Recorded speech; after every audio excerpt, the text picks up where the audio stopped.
Вітаю вас на нашым другім падкасці. Сёння мы з вами пагаворым пра падзеі Вялікага Чацвяра, пра тое, што ўяўляла сабой вячэра перад святам Пасхі ў часы Ісуса Хрыста. Чаму гэтую вячэру называюць яшчэ таемнай? Таксама пагаворым пра сучаснае значэнне Эўхарыстыі ці хлебаламання, пра мыццё Ісусам ног вучняў і здраду Юды. Але давайте каротка ўзгадаем, што папярэднічала апісаным падзеям. А гэта трыумфальны ўваход Ісуса ў Іерусалім, мірапамазанне Хрыста, змова першасвятароў на забойства, спаўненне прароцтваў праз усе гэтыя падзеі. Пра гэта мы з вами гаварылі ў мінулым відэа, которое было прысвечанае вербнай нядзелі. Першае. Пачнем, як не дзіва, са здрады Юды Іскарыёта, якая адбылася не падчас апошняй вячэры, а непасрэдна перад ёй. Пра што сведчыць Евангелие паводле Матвея, 26 раздзел з 14 верша. Мы чытаем, што пасля таго, як Марыя абмыла мірам ногі Ісуса, Юда вырашаецца на здраду. Спробы нейкім чынам апраўдаць Юду, надаць яго матывацыі нейкіх таемных рысаў вяліся і ў тыя часы і зараз. Мы не ведаем прычынаў, што падштурхнулі Юду да здрады, але можам сцвярджаць адназначна, сярод іх былі срэбралюбства і зайздрасць. Цікавы факт. Ва ўсіх Евангеліях гэты вучань не называў Ісуса Господам, а звяртаўся да яго толькі настаўнік. Падобным чынам рабілі і супраціўнікі Ісуса. Першасвятары прапанавалі Юдзе 30 срэбранікаў, і ў гэтым споўнілася прароцтва Захарыі. І яны наважаць мне як плату 30 срэбранікаў. Пра гэта мы чытаем у кнізе прарока Захарыі ў 11 раздзеле. А ці памятаеце вы, якая біблійная падзея звязаная са здрадай бліжняга за срэбра? Канешне ж, вы здагадаліся. Гэта гісторыя Язэпа і яго братоў, пачаткоўцаў 12 каленаў Ізраіля, якія за срэбра прадалі свайго брата купцам, паддаўшыся зайздрасці і срэбралюбству. Гісторыя Язэпа вельмі цікавая і вартая асобнага разбору. Па факце, здрада Юды адбылася да апошняй вячэры, і ўсялякія тэорыі, што Ісус нібы падштурхоўваў яго да здрады, не маюць ніякіх падставаў.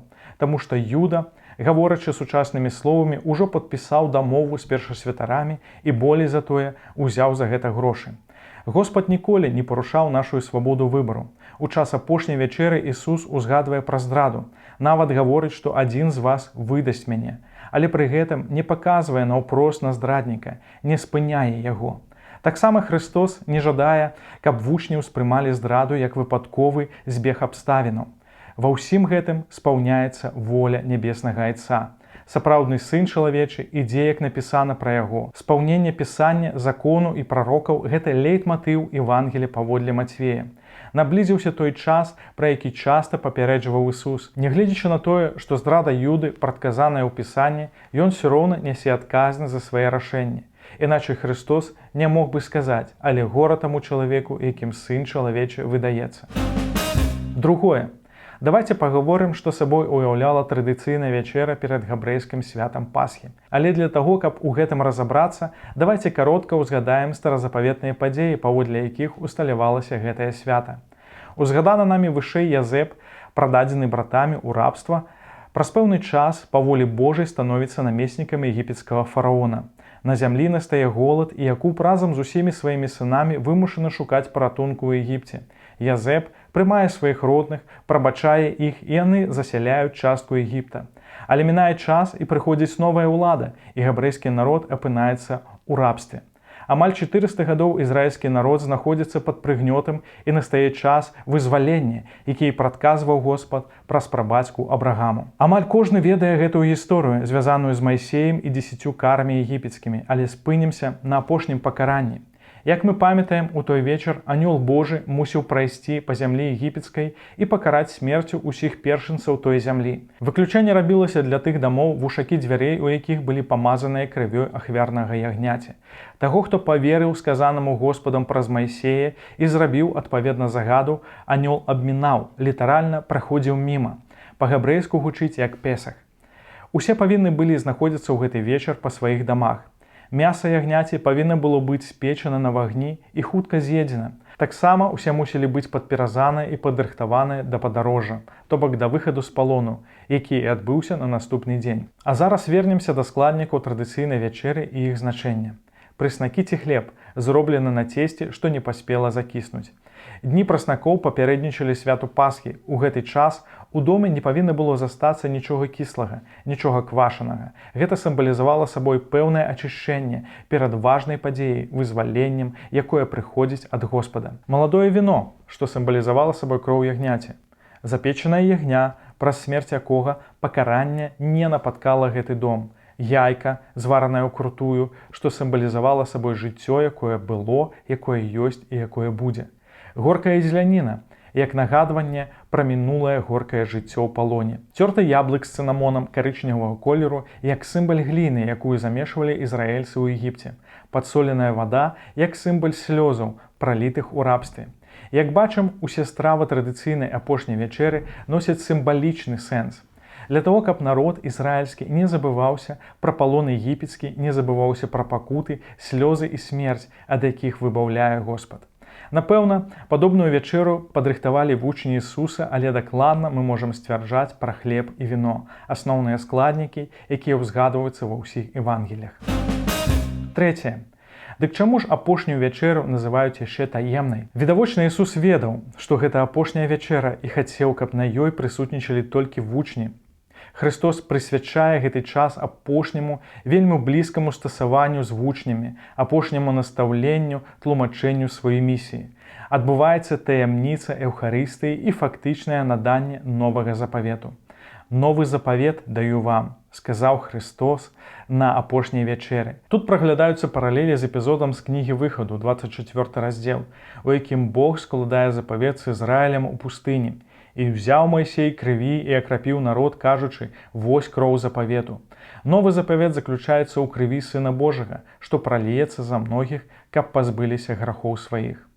Ісус, узяўшы хлеб і дабраславіўшы, паламаў і сказаў: «Прыміце, ешце, гэта цела маё». Памятаеце, як Ісус накарміў 5 хлебамі 7000 чалавек? Нешта падобнае адбываецца на працягу ўсяго часу пасля гэтага знакавага хлебаламання. Ісус раздзяляе хлеб сярод вучняў, а вучні ў сваю чаргу сярод будучай царквы Христовай. Такім чынам, тысячы тысячаў, мільёны людзей насычаныя гэтым хлебам ва ўсе часы, калі робяць гэта на ўспамін пра Ісуса Хрыста. І ўзяўшы келіх, падзякваўшы, даў ім, кажучы: «Піце з яго ўсе, бо гэта ёсць кроў мая новага запавету, якая праліваецца за многіх дзеля адпушчэння грахоў». Канешне ж, у таямніцы Эўхарыстыі ёсць пэўны сімвалізм, але нам трэба памятаць, што зусім хутка Христос ужо зусім не сімвалічна будзе трываць пакуты і здзекі, зусім не сімвалічна пралье сваю кроў і прыме смерць. Таму ў загадзе вучням прыняць пераломлены хлеб і віно мы бачым яго пераломленае цела і пралітую кроў. Мы бачым будучы ўдзел вучняў у яго пакутах, у смерці і выкупленні. Удзельнікі габрэйскай пасхальнай вячэры вызваляліся з егіпецкага палону, а тыя, хто прымае цела Христовае, становяцца саўдзельнікамі яго выкупленчай ахвяры. Чацвёртае. Як мы ўжо казалі раней, Ісус прысвячае гэтую вячэру апошняму настаўленню вучняў. У першым пасланні Яна у 4 раздзеле напісана: «Бог ёсць любоў». Там жа ён піша: «У гэтым любоў, што не мы палюбілі Бога, але што Ён палюбіў нас і паслаў Сына Свайго, як перамольванне за грахі нашыя.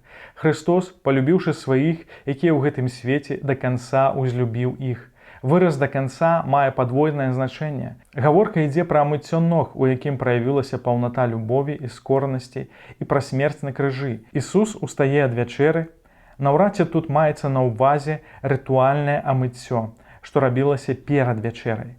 Христос амывае ногі вучням ужо падчас вячэры. З пункту гледжання закону ў гэтым дзеянні не было неабходнасці, але ён здзяйсняе яго, каб даць важнае настаўленне царкве, паказаць прыклад, якому павінны следаваць веруючыя ва ўсе часы. Праз гэта Ісус вучыць нас не шукаць славы свету гэтага, не баяцца быць смешным ці нявартым у вачах людзей. Христос па факце гаворыць: «Я прыйшоў, каб паслужыць вам, так і вы служыце адзін аднаму. Бярыце прыклад з мяне ва ўсім». Маючы на ўвазе не столькі амыццё ног, колькі служэнне да смерці і смерці крыжовай. Пакора, якую з'яўляе Ісус, бянтэжыць вучняў.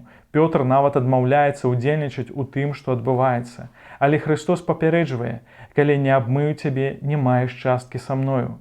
Гаворка тут ідзе не толькі пра мыццё ног. Яднанне з Ісусам немагчымае для тых, хто адмаўляецца прыняць ачышчэнне грахоў, што даруецца праз яго. 5. Цікавая акалічнасць, на якую я проста не мог не звярнуць увагу. Падзеі адбываюцца напрыканцы апошняй вячэры. Гэта 30 верш 26 раздзела Евангелія паводле Мацвея. Верш, на які вы, магчыма, не звярталі ўвагі. І заспяваўшы, яны пайшлі на гару Аліўную. Хіба гэта адзінае месца ў Евангеліі, дзе ўзгадваецца непасрэднае праслаўленне Господа. Верагодна, што яны заспявалі нейкія традыцыйныя спевы, датычныя пасхальнай вячэры. Для нас гэта важны знак, што не гледзячы ні на што, нават калі перад табою сур'ёзныя выпрабаванні, трэба славіць Бога. Давайце ж славіць Бога за ўсе яго дзеі. З Евангеліяў мы добра бачым, што нават вучні Хрыста не да канца разумелі яго місіі. Яны прымалі хлеб і віно, а мыццё ног на апошняй вячэры, яшчэ не разумеючы сэнсу гэтых дзеяў, не ўсведамляючы, што чакае наперадзе. Але памятаем, што Божыя шляхі не нашыя шляхі і Божыя думкі не нашыя думкі. Нам проста трэба паверыць і зрабіць адпаведнае з загадам, сімвалічна памазаць вушакі дзвярэй нашага сэрца кроўю ахвярнага ягняці, прыняць паламаны хлеб і віно ва ўнутранасць нашую, каб засведчыць, што мы ёсць частка Божай царквы, частка Божага цела на гэтай зямлі. Такім чынам мы прымаем найвышэйшае служэнне Господа нашага Ісуса Хрыста і не адмаўляемся ад Яго, прымаем Яго волю. Узгадваючы старазапаветныя падзеі, нам таксама трэба ачысціцца, прыбраць усё кіслае з нашых дамоў, з нашай краіны, ачысціць гэтую зямлю ад усяго бруднага, ад нячыстых назваў, ідалаў, пакаяцца ў нашых грахах і вызнаць іх перад Богам. Давайце ж у паўнаце славіць нашага Господа. І прыйдзе сапраўдная вясна. Заквітнее наша краіна, пацякуць рэкі вады жывой па нашай зямлі і заквітнее Беларусь. Дай нам дождж, спашлі нам цёплы дождж, хай твой Дух Святы абмые нас. І прыйдзе лета спрыяння твайго на гэтую зямлю. Падпісвайцеся на наш YouTube канал, сачыце за навінамі ў сацыяльных сетках, заходзьце на наш сайт Worship.by, далучайцеся да праслаўлення Господа на нашай роднай беларускай мове. У наступны раз мы з вамі асобна разбярем падзеі Вялікай Пятніцы, Вялікай Суботы і самае галоўнае свята Пасхі ў Васкрасення Хрыстовага. Божых дабраславенняў. Да сустрэчы!